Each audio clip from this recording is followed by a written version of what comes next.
पवनी तालुक्यात खळबळ ठाणेगाव तलाव परिसरात दगडाने ठेचून सेवानिवृत्त शिक्षकाची निर्घृण हत्या। भंडारा जिल्ह्यातील पवनी तालुक्यात गुरुवारी दुपारच्या सुमारास घडलेल्या एका थरारक घटनेनं संपूर्ण परिसर हादरलाय। ठाणेगाव तलाव परिसरामध्ये दुचाकीवर आलेल्या दोन व्यक्तींमधील वादाचं रूपांतर थेट हत्येमध्ये झालं।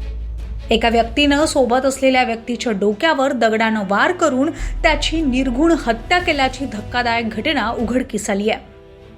ठाणेगाव तलाव परिसरात दुचाकीवरून दोन व्यक्ती आले होते आणि त्यावेळी परिसरात गुरे चारत असलेल्या गुराख्यानं हा प्रकार प्रत्यक्ष पाहिला। दुचाकी चालकानं अचानक मागे बसलेल्या व्यक्तीवर मोठ्या दगडानं डोक्यावर वार करण्यास सुरुवात केली।